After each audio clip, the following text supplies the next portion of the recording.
Assalamualaikum warahmatullahi wabarakatuh. Perkenalkan, kita dari kelompok 2 akan mempresentasikan materi akuntansi keperilakuan tentang konsep keperilakuan dari psikologi dan psikologi sosial. Sebelumnya, izinkan saya untuk memperkenalkan anggota kelompok kami. Yang pertama ada Sakifa Onsesania dengan NIM 2020-12051. Yang kedua ada Novita Sevianti dengan NIM 2020-12056. Yang ketiga ada Alicia Venisa Fatra dengan NIM 2020-12059. Yang keempat ada Anggi Prativi dengan NIM 2020-12099. Yang pertama, kita akan membahas tentang nilai. Nilai merupakan keyakinan-keyakinan dasar bahwa pola perilaku atau bentuk akhir keberadaan secara pribadi atau sosial lebih disukai.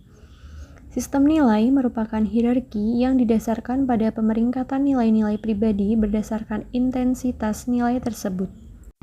Yang kedua ada sikap. Mempelajari mengenai seluruh tendensi tindakan, baik yang menguntungkan maupun yang kurang menguntungkan. Tujuan manusia, objek, gagasan, atau situasi. Sikap bukanlah perilaku. Sikap menghadirkan kesiapsiagaan untuk tindakan yang mengarah ke perilaku. Sikap tidak sama dengan nilai, tetapi keduanya saling berhubungan. 3 komponen sikap. Yang pertama ada kognitif sikap. Itu segmen pendapat atau keyakinan dari sikap. Yang kedua ada afektif sikap, yaitu segmen emosional atau perasaan dari sikap. Yang ketiga ada perilaku sikap, yaitu maksud untuk berperilaku dengan cara tertentu terhadap seorang atau sesuatu. Sikap dan konsistensi. Teori disonansi kognitif, yaitu setiap ketidakcocokan antara dua sikap atau lebih atau antara sikap dan keperilaku. 2 ada teori persepsi diri. Sikap-sikap digunakan setelah faktanya muncul untuk membenarkan tindakan yang telah terjadi. Selanjutnya ada motivasi, yaitu proses yang berperan pada intensitas, arah, dan lamanya berlangsung upaya individu ke arah pencapaian sasaran. Teori motivasi awal terbagi menjadi teori hierarki kebutuhan atau Maslow, teori X dan teori Y atau McGregor. Yang terakhir, teori 2 faktor atau Herzberg. Yang pertama ada teori hierarki kebutuhan atau Maslow. 5 jenjang kebutuhan dalam diri manusia yaitu 1 psikologis, 2 keamanan, 3 sosial, 4 penghargaan, 5 aktualisasi diri. Selanjutnya dapat kita lihat piramida teori hierarki kebutuhan. 2. Teori X dan teori Y menurut McGregor. Pandangan negatif disebut dengan teori X, sedangkan pandangan positif disebut dengan teori Y. Menurut teori X, 4 asumsi manajer terhadap karyawan. Yang pertama, karyawan tidak menyukai kerja. Yang kedua, karyawan harus dipaksa, diawasi, dan diancam. Yang ketiga, karyawan akan menghindari tanggung jawab. Dan yang terakhir, karyawan menempatkan keamanan di atas semua faktor dan menunjukkan ambisi rendah. Sedangkan menurut teori Y, 4 asumsi manajer terhadap karyawan. 1. Karyawan memandang kerja sebagai kegiatan alamiah. 2. Karyawan melakukan pengarahan dan pengawasan diri jika mereka berkomitmen. 3. Karyawan dapat belajar menerima bahkan mengusahakan tanggung jawab. Yang terakhir, karyawan mampu mengambil keputusan inovatif. 3. Teori 2 faktor. A. Hubungan antara individu dan pekerjaan merupakan hubungan dasar, dan sikap seseorang terhadap kerja dapat menentukan kesuksesan atau kegagalan individu. B. Lawan dari kepuasan adalah tidak ada kepuasan, dan lawan dari ketidakpuasan adalah tidak ada ketidakpuasan. C. Faktor-faktor yang menentukan kepuasan kerja terpisah dan berbeda dari faktor yang menimbulkan ketidakpuasan. D. Faktor penyebab ketidakpuasan, kebijakan dan administrasi, penyeliaan, hubungan dengan penyelia, kondisi kerja, gaji, hubungan dengan rekan sekerja, hidup pribadi, hubungan dengan bawahan, dan status dan keamanan. E. Faktor penyebab kepuasan. Prestasi, pengakuan, kerja itu sendiri, tanggung jawab, dan pertumbuhan. Teori motivasi kontemporer. Yang pertama ada teori ERG atau Existence, Relatedness, and Growth. Kedua, teori kebutuhan McClelland. 3. Teori evaluasi kognitif. 4. Teori penetapan sasaran. 5. Teori hanyut atau flow dan motivasi intrinsik. 6. Teori kesetaraan. 7. Teori pengharapan. A. Teori IRG merevisi hierarki kebutuhan Maslow, yaitu yang pertama eksistensi, yang kedua keterhubungan, yang ketiga pertumbuhan. Lebih dari satu kebutuhan dapat berjalan pada saat yang sama. Jika kepuasan pada kebutuhan tingkat lebih tinggi tertahan, maka hasrat memenuhi kebutuhan tingkat lebih rendah meningkat. B. Teori kebutuhan McClelland. Kebutuhan akan prestasi, kebutuhan akan kekuasaan, dan yang terakhir yaitu kebutuhan akan pertemanan. C. Teori evaluasi kognitif. Teori yang menyatakan bahwa pemberian ganjaran ekstrinsik untuk perilaku yang sebelumnya telah diberi hadiah intrinsik cenderung mengurangi motivasi. Pendapat sebelumnya menyatakan motivasi intrinsik seperti prestasi, tanggung jawab, dan kompetensi tidak bergantung pada motivator ekstrinsik seperti upah, promosi, dan kondisi kerja yang menyenangkan. D. Teori penetapan sasaran. Teori yang menyatakan bahwa sasaran yang khusus dan sulit akan menghasilkan kinerja yang lebih tinggi. Dipengaruhi oleh faktor umpan balik, komitmen sasaran, keefektifan diri, dan budaya nasional. E. Teori hanyut dan motivasi intrinsik. Ketika individu menghadapi tugas-tugas yang menantang dan menuntut keterampilan tinggi yang diarahkan berdasarkan sasaran dan mempunyai umpan balik, individu cenderung mengalami hanyut atau flow dalam tugas mereka. Perluasan konsep flow mengidentifikasi unsur pokok yang menciptakan motivasi intrinsik, yaitu yang pertama pilihan, yang kedua kompetensi, yang ketiga penuh arti, dan yang keempat kemajuan. F. Teori kesetaraan. Individu membandingkan masukan dan keluaran pekerjaan mereka dengan masukan dan keluaran orang lain, dan kemudian merespon untuk menghapuskan segala ketidaksetaraan. Adapun 4 pembandingan acuan yang dapat digunakan, yang pertama di dalam diri, yang kedua di luar diri, yang ketiga di dalam diri orang lain, dan yang keempat di luar diri orang lain. Tindakan yang dapat dilakukan yaitu mengubah masukan, mengubah keluaran, mendistorsikan persepsi mengenai diri, mendistorsikan persepsi mengenai orang lain, memilih acuan yang berlainan, dan meninggalkan medan. G. Teori pengharapan. Kuatnya kecenderungan untuk bertindak dalam cara tertentu bergantung pada kekuatan pengharapan bahwa tindakan itu akan diikuti oleh output tertentu dan pada daya tarik output tersebut bagi individu itu. Yang pertama ada hubungan upaya dengan kinerja, yang kedua hubungan kinerja dengan imbalan, dan yang ketiga hubungan imbalan dengan sasaran pribadi. Selanjutnya yaitu ada teori agensi. Teori yang mendasarkan pada perbedaan informasi antara prinsipal dan dengan agen. Persepsi. Persepsi adalah proses yang digunakan individu mengelola dan menafsirkan kesan indera mereka dalam rangka memberikan makna kepada lingkungan mereka.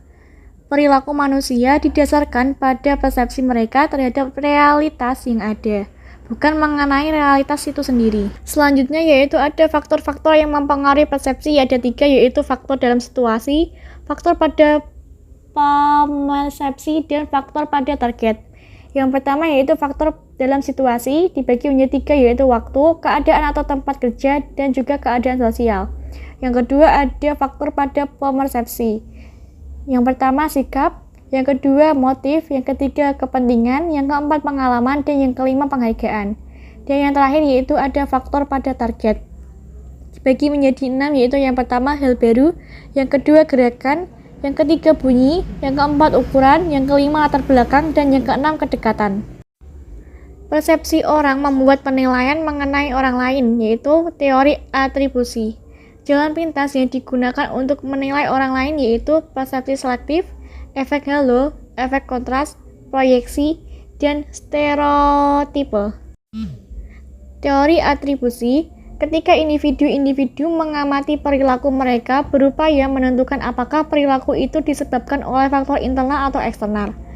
Penentuan tersebut bergantung pada 3 faktor. Yang pertama keunikan, yang kedua konsensus, dan yang ketiga konsistensi. Selanjutnya yaitu persepsi selektif. Persepsi selektif adalah ketika orang secara selektif menafsirkan apa yang mereka lihat atas dasar kepentingan, latar belakang, pengalaman, dan sikap mereka.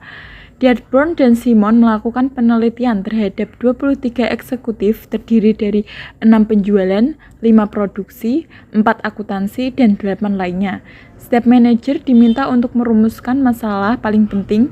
Kesimpulannya, para eksekutif mempersepsikan aspek-aspek yang berkaitan dengan kegiatan dan tujuan unitnya sendiri.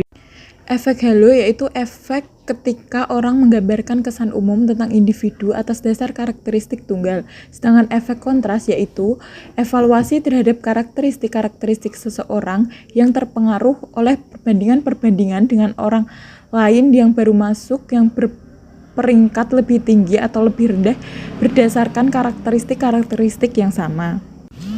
Proyeksi adalah mencirikan karakteristik-karakteristik pribadi seseorang ke orang lain. Sedangkan membuat stereotipe yaitu membuat stereotipe ketika kita menilai seseorang berdasarkan perspektif kita terhadap kelompok di mana orang itu tergabung. Teori pembelajaran.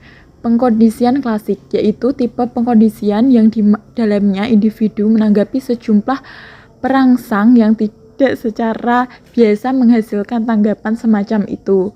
Sedangkan pengkondisian operans yaitu tipe pengkondisian yang di dalamnya perilaku sukarela yang diharapkan membuahkan rewards atau pencegah punishment. Pembelajaran sosial yaitu manusia dapat belajar melalui pengamatan dan pengalaman langsung. Kepribadian, jumlah total cara individu bereaksi dan berinteraksi dengan lainnya. Faktor penentu kepribadian yang pertama yaitu keturunan, lingkungan, dan situasi. Selanjutnya yaitu lingkungan. Lingkungan terdiri dari kebudayaan tempat dibesarkan, yang kedua pengkondisian awal, yang ketiga norma keluarga, teman, dan kelompok sosial, yang keempat pengaruh-pengaruh lain yang alami. Situasi yaitu mempengaruhi dampak keturunan dan lingkungan pada kepribadian. Kepribadian individu maupun stabil dan konsisten namun akan berubah dalam situasi yang berbeda. Atribut-atribut utama yang mempengaruhi OB yaitu yang pertama lokus kendali, yang kedua machiavellianisme, yang ketiga keyakinan diri, yang keempat pemantauan diri, yang kelima kecenderungan untuk menempuh resiko, yang terakhir yaitu kepribadian tipe A. Fokus kendali yaitu persepsi seseorang tentang sumber nasibnya. Internal yaitu individu yang yakin bahwa mereka mengendalikan apa yang terjadi pada mereka. Eksternal yaitu individu yang yakin bahwa apa yang terjadi pada mereka dikendalikan kekuatan-kekuatan luar. Keyakinan diri atau self-esteem, tingkat di mana individu menyukai atau tidak menyukai diri mereka sendiri. Individu dengan SE tinggi yakin bahwa mereka memiliki kemampuan untuk berhasil dalam bekerja, menempuh resiko lebih besar dalam seleksi pekerjaan, memilih pekerjaan yang tidak konvensional. Selanjutnya itu pemantauan diri atau self-monitoring. Ciri kepribadian yang mengukur kemampuan individu untuk menyesuaikan perilakunya terhadap faktor-faktor eksternal situasional. Kepribadian tipe A, kepribadian agresif dalam berjuang bertahun-tahun tiada henti untuk meraih lebih banyak dalam waktu yang semakin sedikit dan jika perlu melawan upaya atau orang lain yang menentang. Sifat-sifat tipe A. Yang pertama, serba cepat dalam bergerak, berjalan, dan makan. Yang kedua, merasa tidak sabar atas kejadian. Yang ketiga, berusaha keras untuk berpikir atau melakukan dua hal atau lebih sekaligus. Yang keempat, tidak dapat menikmati waktu luang. Dan yang terakhir, terobsesi dengan jumlah. Selanjutnya yaitu kepribadian tipe B. yaitu tidak pernah mengalami keterdesakan waktu atau ketidaksabaran. Yang kedua, merasa tidak perlu memamerkan atau membahas prestasi yang mereka capai.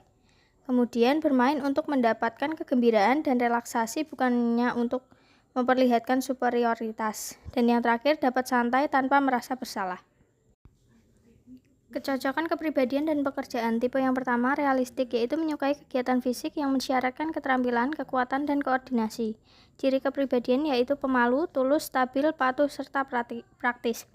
Pekerjaannya yaitu mekanik, operator pengeboran, pekerja lini perakitan, serta petani.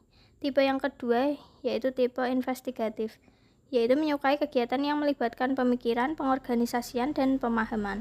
Ciri kepribadiannya yaitu analitik, tulus, penasaran, serta independen. Pekerjaannya yaitu ahli biologi, ekonom, ahli matematika, serta reporter berita. Tipe yang ketiga yaitu sosial, yaitu menyukai kegiatan yang melibatkan pemberian, pertolongan, dan pengembangan orang lain. Ciri kepribadiannya yaitu supel, ramah, serta kooperatif. Pekerjaan yang cocok yaitu pekerja sosial, guru, konsultan, psikolog klinis. Tipe yang keempat yaitu konvensional, yaitu menyukai kegiatan berperaturan, tertata, dan tidak ambigu. Ciri kepribadiannya yaitu patuh, efisien, praktis, tidak imajinatif, dan tidak fleksibel. Pekerjaannya yang cocok yaitu akuntan, manajer korporasi, kasir bank, petugas administrasi.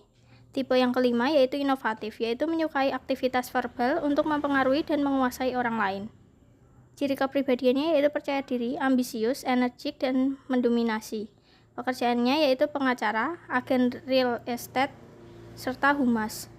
Tipe yang keenam yaitu artistik, yaitu menyukai aktivitas bermakna ganda yang memungkinkan ekspresi kreatif.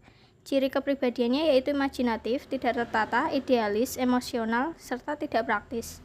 Pekerjaannya yaitu pelukis, musisi, penulis, dan interior design. Selanjutnya yaitu emosi. Emosi adalah perasaan kuat yang diarahkan kepada seseorang atau sesuatu. Suasana hati atau mood adalah perasaan yang cenderung kurang kuat daripada emosi dan tidak mempunyai perangsang kontekstual. Emosi dapat berubah menjadi suasana hati ketika individu kehilangan fokus pada objek kontekstual. Selanjutnya yaitu emosi dalam OB. Emosi seringkali hanya mendapat sedikit atau bahkan tidak mendapat perhatian sama sekali. Mengapa? Karena yang pertama, sejak abad ke-19 dan munculnya manajemen ilmiah, organisasi telah dirancang khusus untuk mengendalikan emosi. Organisasi yang baik adalah yang mampu meniadakan frustasi, ketakutan, kemarahan, cinta, kebencian, kegembiraan, kesedihan, dan perasaan semacamnya. Yang kedua, karena keyakinan bahwa emosi macam apapun itu bersifat merusak. Tenaga kerja emosional. Situasi yang di dalamnya karyawan mengungkapkan emosi yang diharapkan organisasi selama transaksi interpersonal. Pada awalnya dikembangkan, perusahaan jasa awal penerbangan diharapkan ceria, penasehat pemakaman diharapkan sedih, dan dokter diharapkan secara emosional netral. Kemudian, emosi yang dirasakan versus emosi yang ditampilkan. Yang pertama yaitu emosi yang dirasakan adalah emosi aktual individu, sedangkan emosi yang ditampilkan adalah emosi yang disyaratkan organisasi dan dianggap tepat dalam pekerjaan tertentu. Selanjutnya yaitu alexitimia adalah suatu kondisi di mana individu memiliki kesulitan besar untuk mengungkapkan perasaan dan memahami emosi orang lain. Dalam bahasa Yunani berarti tidak memiliki emosi. Cocok pada pekerjaan yang menuntut sedikit atau tanpa emosi. Contohnya yaitu programmer komputer. Jenis kelamin dan emosi. Wanita menunjukkan ungkapan emosi lebih besar daripada pria. Dan wanita lebih sering menampilkan ekspresi baik emosi positif maupun negatif. Wanita lebih nyaman dalam mengungkapkan emosi, dan wanita lebih baik dalam membaca isyarat nonverbal dan paralinguistik dibandingkan pria. Kemudian batasan-batasan eksternal terhadap emosi. Yang pertama, pengaruh organisasi. Taman hiburan Disney menghendaki karyawannya untuk tetap tersenyum dan tampil bahagia. Sementara karyawan McDonald's harus menunjukkan sifat tulus, bersemangat, percaya diri, serta memiliki rasa humor. Yang kedua yaitu pengaruh kebudayaan. Di Amerika Serikat, karyawan organisasi jasa hendaknya tersenyum dan ramah. Di Israel, senyum kasir supermarket menunjukkan tidak pengalaman. Kemudian dalam kebudayaan muslim, senyum wanita seringkali ditanggapi sebagai ketertarikan seksual. Sekian presentasi teori kelompok kami mengenai penjelasan dari konsep keperilakuan dari psikologi dan psikologi sosial. Mohon maaf jika ada kesalahan atau kata-kata yang tidak disengaja. Wassalamualaikum warahmatullahi wabarakatuh.